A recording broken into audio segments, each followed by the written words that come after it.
Hyderabad brand ఇమేజ్ను దెబ్బతీయడానికి కుట్రలు జరుగుతున్నాయని CM Revanth Reddy అన్నారు. మూసీ ప్రక్షాళన కన్సల్టెంట్ నియామకం కోసం టెండర్లు పిలిచామని తెలిపారు. మూసీని సబర్మతి, లండన్ థేమ్స్ తరహాలో డెవలప్ చేస్తామన్నారు.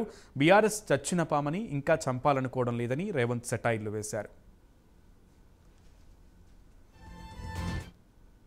లక్షన్నర కోట్లని తోకదగిన బల్లిలాగా దుంకులాడుతున్నాడు అధ్యక్ష. ఇంతవరకు అంచనాలే రాలే.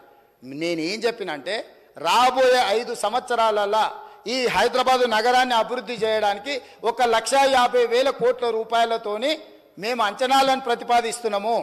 నేను చెప్పిన 1,50,000 కోట్లలో అవుటర్ రీజనల్ రింగ్ రోడ్కే దాదాపుగా 35,000 కోట్లు అవుతాయి అధ్యక్ష. కేంద్ర ప్రభుత్వం ఒకవేళ ముందుకు వచ్చిస్తే 50% వాళ్ళు ఇస్తారు అధ్యక్ష. భూసేకరణ కూడా కేంద్ర ప్రభుత్వం 50% ఇస్తుంది అధ్యక్ష.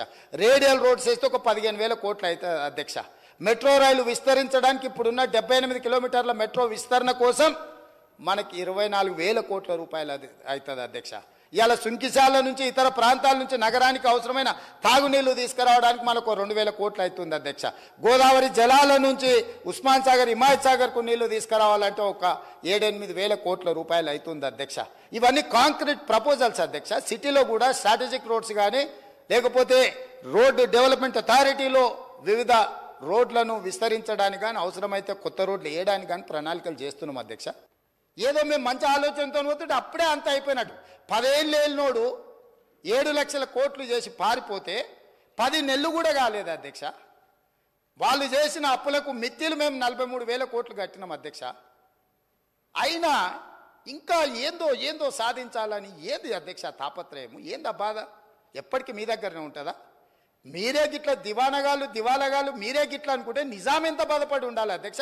7 తరాలు ఏలిన 220 సంవత్సరాలు ఏలిన నిజాం నవాబు రాజ్యం పోతే ఎంత బాధపడి ఉండొచ్చు అధ్యక్ష.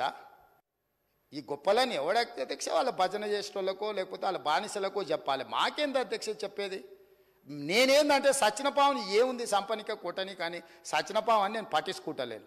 కాకపోతే ఏమవుతుందంటే అబద్ధాలు అడ్డగోలుగా మాట్లాడి దాన్ని ఏదో నమ్మించాలనే ప్రయత్నం చేస్తున్నారు అధ్యక్ష. అందుకే ఇవాళ దానం నాగేందర్ గారు మాట్లాడినారు అధ్యక్ష. 30 ఏళ్ళ నుంచి వారు ప్రజాప్రతినిధి, నాకు తెలిసి మీకు కూడా తెలుసు. ఈ నగరంలో ప్రతి సందు తెలిసినోడు, నగరంలో ప్రతి సమస్య తెలిసినోడు, ఈ నగరం నుంచి మంత్రిగా పనిచేసినోడు, పార్టీ అధ్యక్షుడిగా పనిచేసినోడు, జాతీయ స్థాయిలో ఈ నగరానికి ఏం అవసరం ఉందో గుర్తించినోడు. మీరు అవకాశం ఇచ్చారు, ఆయన మాట్లాడితే తప్పేముంది అధ్యక్ష?